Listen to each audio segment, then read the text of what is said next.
The night had settled softly over the hostel, the kind of silence that makes every breath sound too loud. The corridor lights flickered in and out, throwing weak shadows across the peeling walls. I was lying on my narrow bed, half awake, listening to the faint hum of the ceiling fan and the distant laughter of students still awake somewhere down the hall.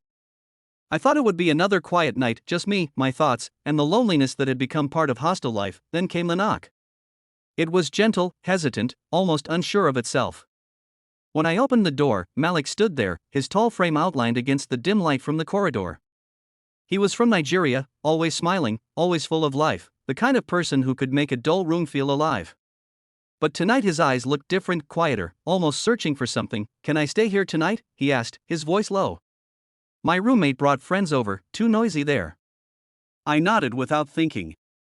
Malik had helped me many times before, with assignments, with football practice, even with homesickness when everything felt heavy. Letting him stay was natural. He walked in, carrying only a small blanket and his phone charger, and placed them neatly on the table before sitting at the edge of my bed. For a moment, neither of us spoke. The fan rattled softly overhead, and I could hear the night insects outside the window. Malik broke the silence first. "You ever feel like the world just gets too quiet?" he said, looking up at the ceiling. I smiled faintly and said, "All the time." We talked about home, about food we missed, about how life in a new country made us feel both free and misplaced. There was comfort in the way he listened, his deep voice steady and patient. I told him things I hadn't told anyone about my family, my regrets, the pressure to always be strong. He didn't judge, didn't interrupt, he just listened, nodding softly now and then. At some point, the power went out. The fan stopped, plunging the room into stillness. Only the moonlight from the window remained, washing everything in silver. "Guess we're stuck with candlelight stories," Malik said with a small laugh.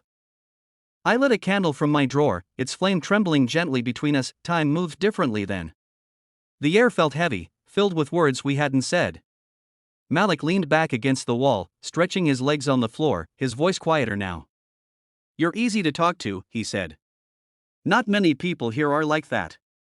I shrugged. "Maybe because I know what loneliness feels like." He looked at me for a long moment, and something passed between us, something unspoken, something neither of us had planned. The silence stretched, not awkward but warm, like an invisible thread pulling us closer. "It's late," I said finally, trying to break whatever this was. "We should sleep." He nodded, pulled his blanket onto the floor, but I stopped him. "You can sleep here," I said, motioning to the other side of the bed. "It's cold down there."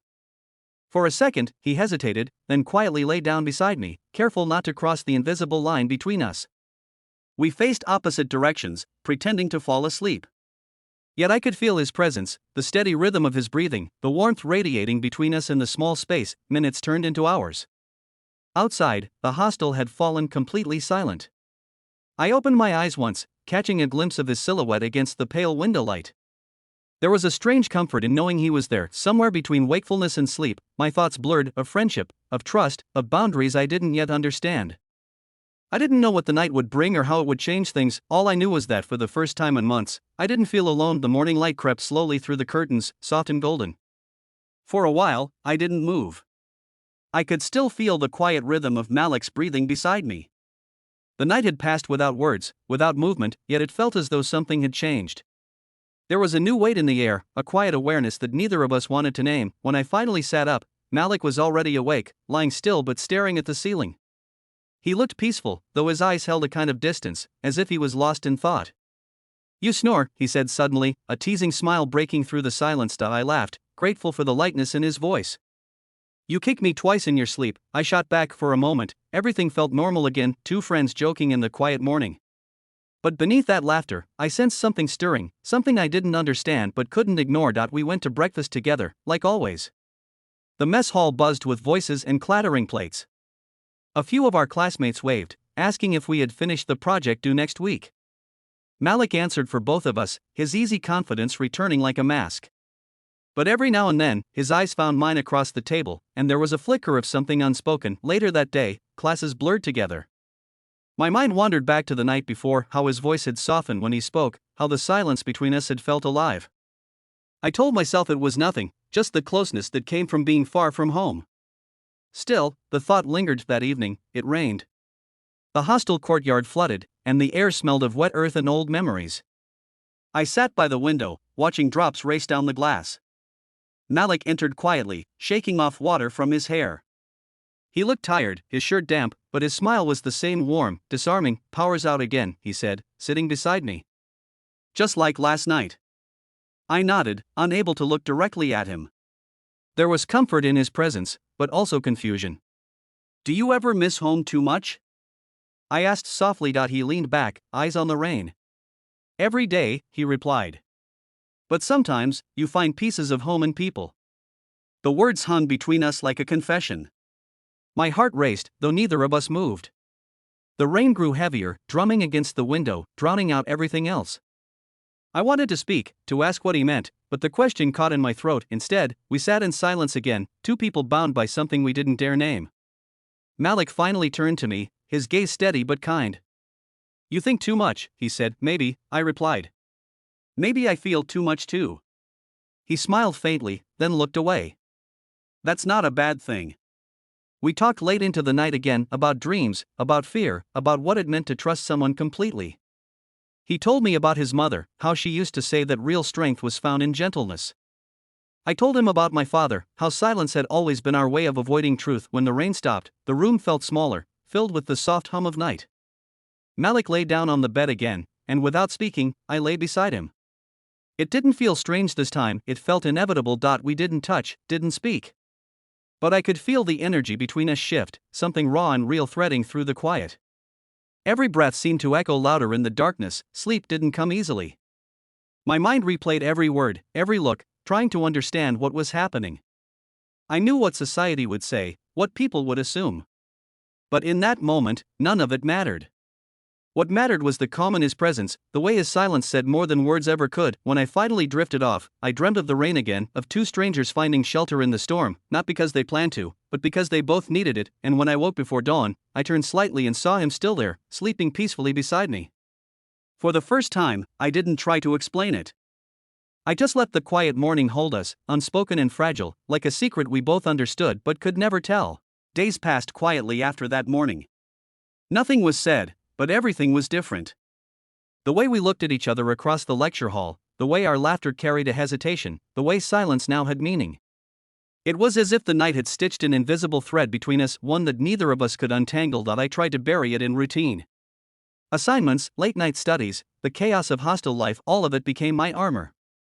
But even then, there were moments when the world slipped away and it was just him and me. A shared glance at dinner. A quiet walk back from class. Small things, ordinary to anyone else, but for us they felt heavier, almost sacred. One evening, while everyone else watched a football match in the common room, Malik found me outside, sitting under the old tree near the courtyard. The air smelled of jasmine and damp earth, the sky painted with the last colors of sunset. "You've been distant," he said, sitting beside me. I forced a smile. "Just busy."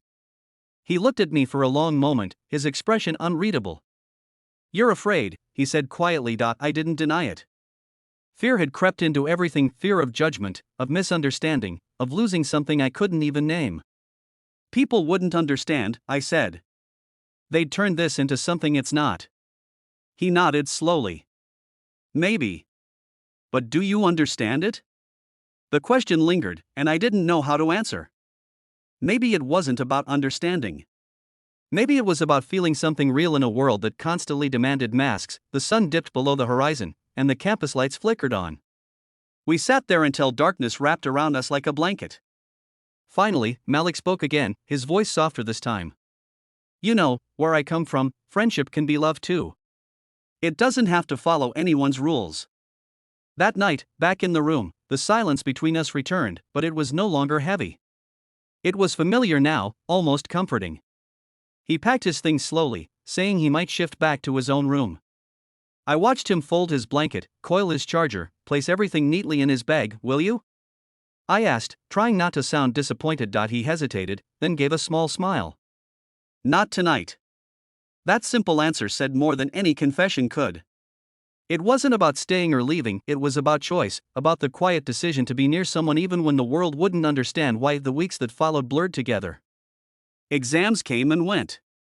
The hostel grew louder with end-of-semester chaos.